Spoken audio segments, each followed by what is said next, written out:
Hello, everyone, and welcome to the Life Coach University 365 for the month of December. I am super excited. Today is day one, and I am Liz Cresci, a strategic life and strategic growth coach. And we are kicking off a month that's going to get us to a powerful 2023. How many times have you shown up either at a New Year's Eve party or spent some time reviewing the year, because December, we know, is a threshold month, and that's oftentimes what happens once everything settles down from the holidays and you have a bit of time as the new year approaches. People tend to evaluate how the year has gone, what's happened, and they throw together some of those goals or resolutions for the following year. We hit New Year's Eve or we hit New Year's Day and we're all gung-ho. Yes, we're going to lose that weight. Yes, we're going to make so much money. Yes, we're going to do this for our kids or whatever that may be. And come February, it's sort of petered out. Perhaps you got busy and you forgot. And then it rolls around December again before you know it. And you look back and realize, where did it go? So I'd like to take this time for 2023 and make that not happen for us next year and to hit the ground running. And this way, when New Year's Eve rolls around, we know exactly what we're going to do. It's part of our plan. And we can make 2023 a super, super powerful year. So let's jump in. I'd like to talk a minute about what does a powerful 2023 look like for us. So I also want to talk a little bit about kind of what you can expect during these sessions. First, I'm going to offer you an opportunity to take some notes. More importantly, grab a journal, your favorite pen, find your favorite place in the house and sit and really kind of think about some of these things. After each session, it's my goal to leave you with a journal prompt that you can use to help jump off into this new powerful 2023. It's been said that the future cannot be predicted, but the future can be invented. And I love that saying because it really does speak to reality, right? We don't know what's going to happen tomorrow, but if we choose it to happen the way we choose it to happen, then there's a good chance we'll succeed, right?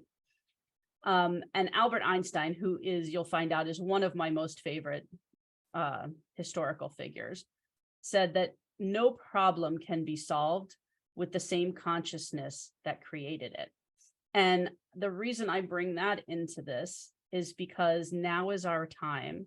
And over the course of the next few days, we will take an audit and look at where we've come from and see what we'd like to improve.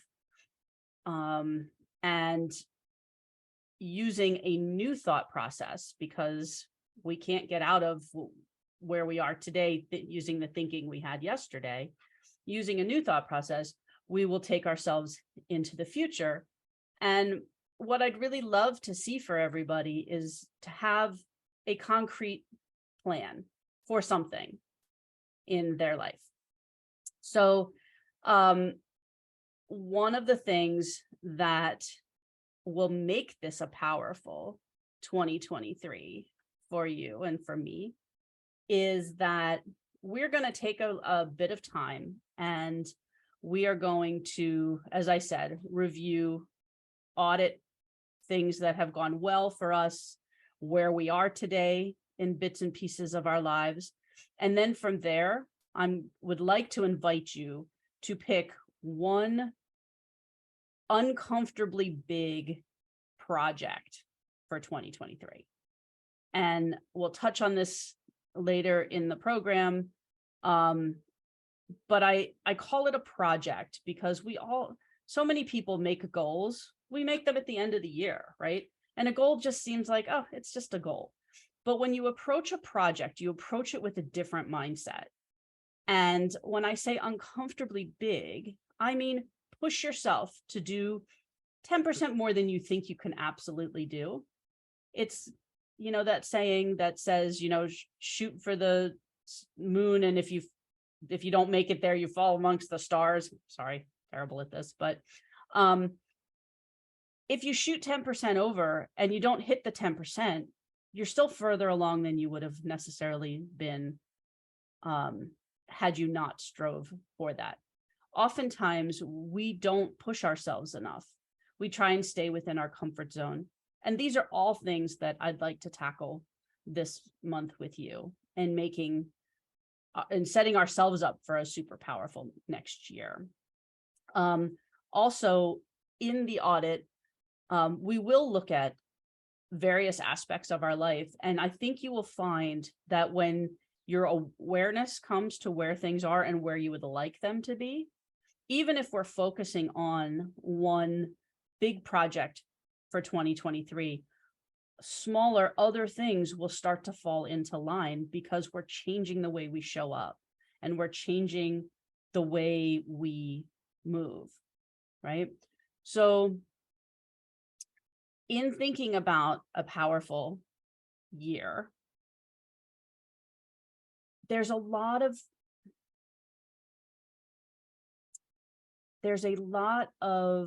different ways to approach similar things with a project that we're talking. And again, we'll get more into this when we have a bit more time this week. But I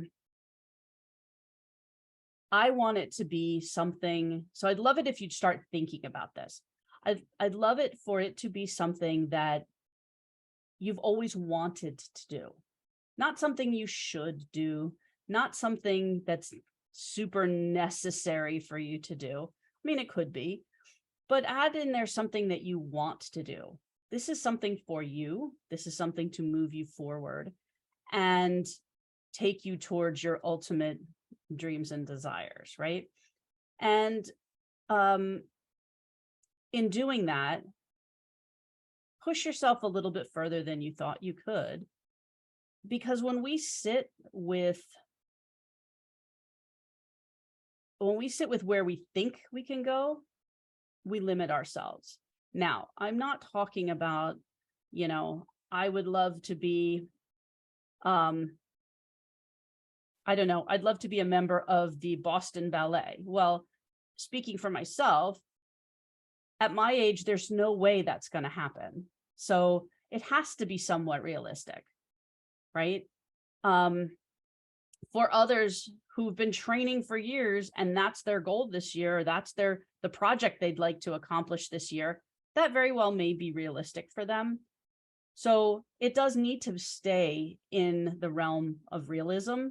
But again, push further than you thought you could. It's still, is it conceivable? Yes. And so I would like to, let me put it this way. The reason that I think that approaching a powerful 2023 for us is so important is as we as people grow and we push ourselves out of our comfort zones, because the comfort zone is the killer of all, we're creating how we show up in the world. We're creating the legacy that we leave behind by the lessons that we teach our children, our family, our friends, and the other people that we touch. And it's through those lessons and experiences that they too will learn how to grow. So we're not just doing this for ourselves. And a lot of people, and myself included, sometimes struggle with, oh, it's just for me. No, this is for you, but this is also potentially for the greater people around you. And it's about becoming a greater version of yourself.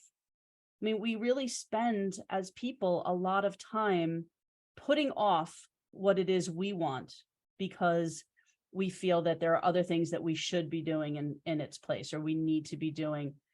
And we just keep kicking that can down the road for ourselves. And that's what keeps us limited. And that after a while, it just becomes normal, right? Oh, yeah, I would love to do that, but I just can't. I have these other priorities. Well, as Nancy so beautifully did in her month of PIF, talked about, self-care. That's a self-care thing, is putting ourselves first, bringing ourselves in. Pay yourself first. Pay yourself first with time. Pay yourself first with money. Pay yourself first with effort and thought.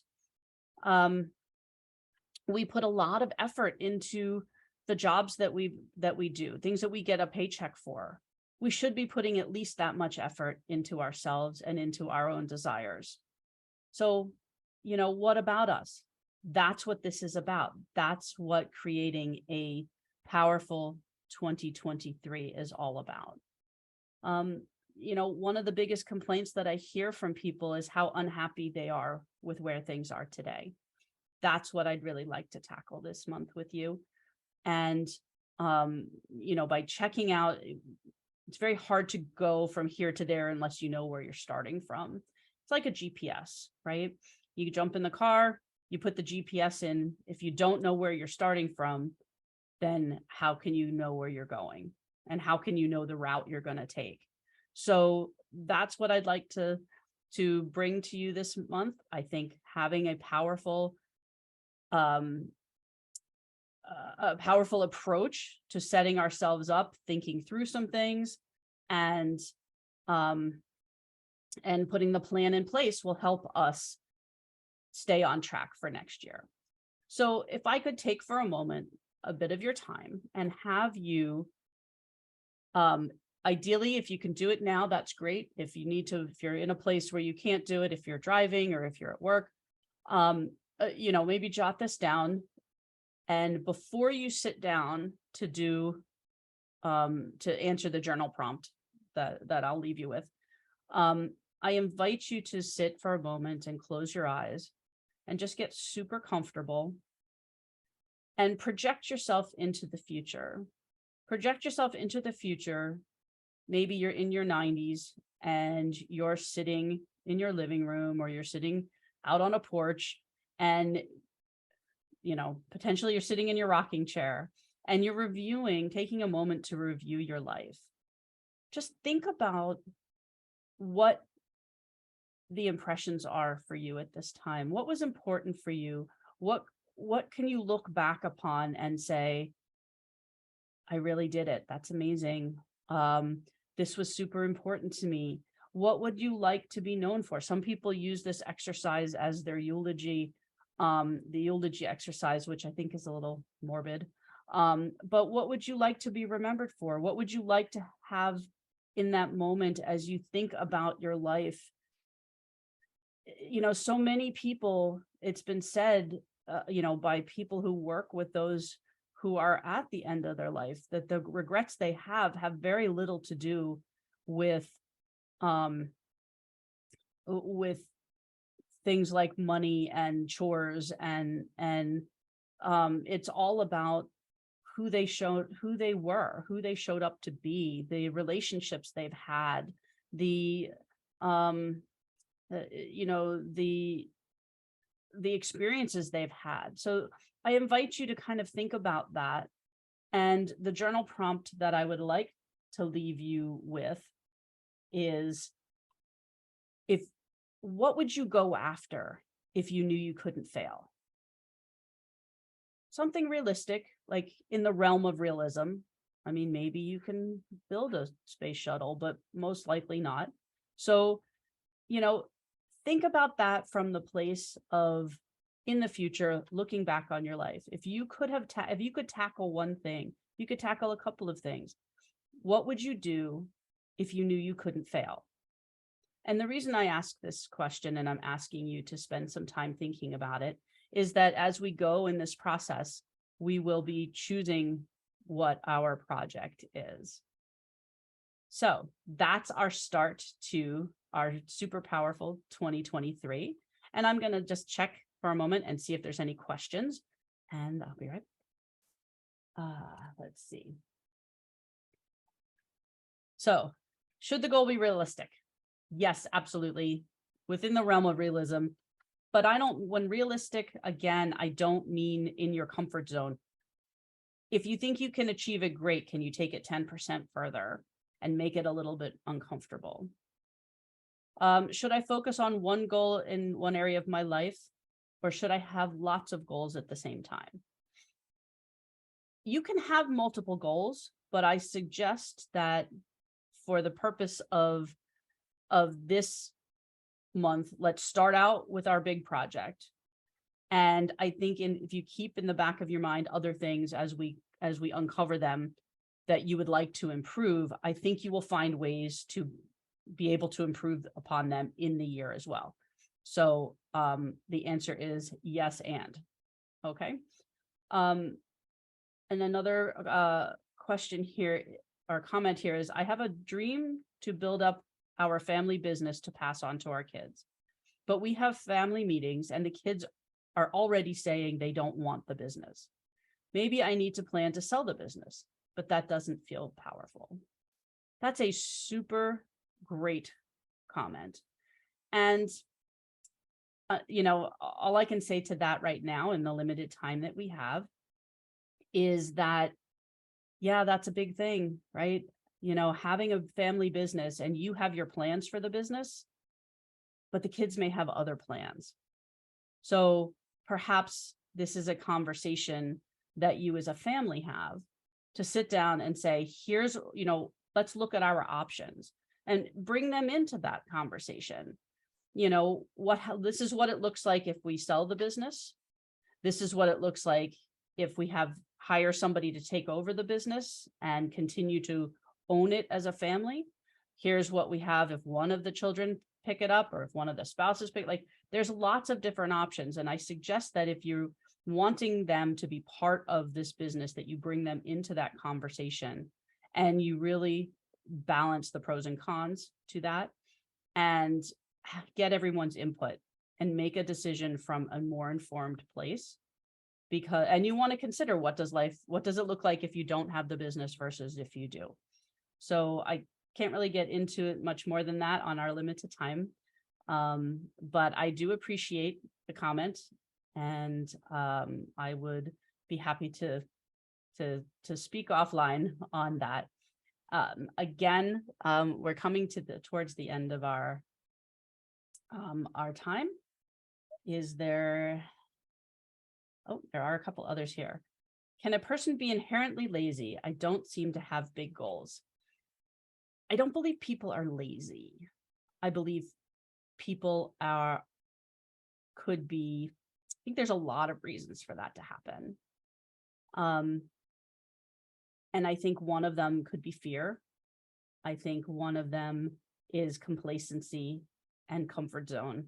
That's actually a really big one. We get super used to habitually being in our comfort zone and the habit of just not pushing ourselves. So it's a baby step, right? If you can be 1% better today than you were yesterday, then you're continually moving yourself forward. So I challenge you to pick something that that you feel that you've become super comfortable in. Maybe you start with something like, I always brush my teeth with my right hand. I'm going to start brushing my teeth with my left. It's putting you out of your comfort zone, and it's not necessarily improving you 1%, but it's getting you out of that habit. Perhaps instead of brushing your teeth before you shower, you brush your teeth after you shower. Maybe you have your coffee outside instead of inside, or your tea. Maybe, it's starting with these little things to get you out of your comfort zone, and think about ways you can improve little bits at a time. Maybe writing a list before you go to the grocery store would help cut some time down and you can be more efficient. And then pat yourself on the back. Celebrate those little things, and you will find that you will get yourself out of that rut, because honestly, that's what laziness is. It's being in a rut, it's being in a comfort zone, and it's time to shake that up a little bit so that you can then if you have that desire, step into the powerful side of you, because I believe that we all have it. And we just have to get ourselves out. Another question, how do I narrow it down and choose just one goal? That's a really great question. And I think you will find a better answer to that in the next day or two when we get into the audit, because we will be doing an audit of where things are so that we can choose from a place of education and knowledge and not just from randomly pulling things out of the ethers. And part of that will go to if looking at the future and where do you see yourself in the next 20, 30, 40, 50 years, and looking back and what was important to you. Things are going to change, obviously. But there are certain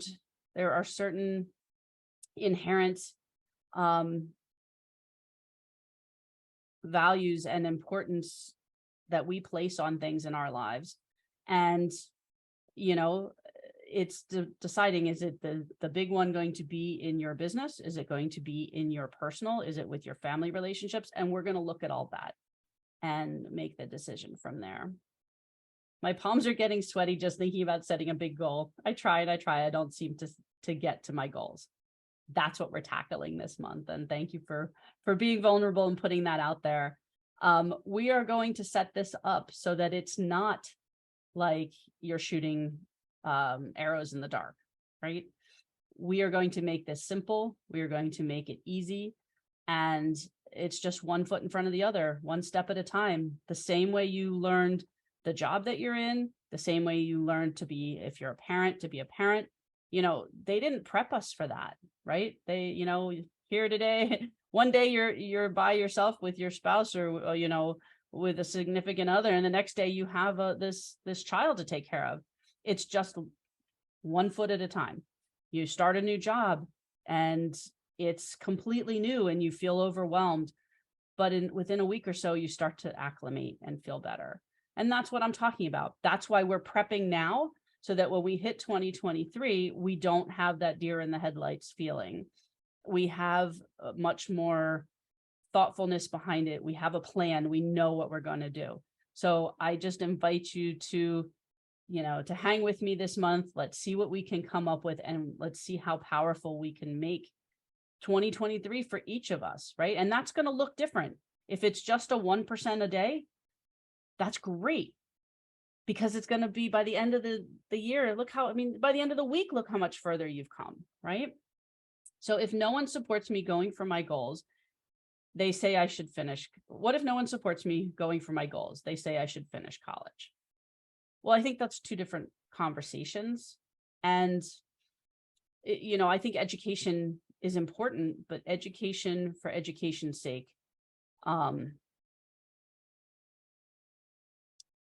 I don't want to tell you it's good or bad for you because I don't know you, right? And I think that if you think through what your end goal is for 2023, I think they're two different things, right? Your big project could involve your education. If you're going for something that really is interesting and exciting for you, maybe that's an additional leg to help get you to your project goal, to your project end. Education is not, and we'll talk more about the ends versus the means goals, but education is not an end goal. It's a means goal. It will take you to where you want to be.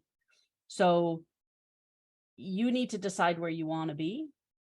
And if education fits that, then by all means, go for it. And maybe it's today and maybe it's not today. That's a personal decision and a decision within your family.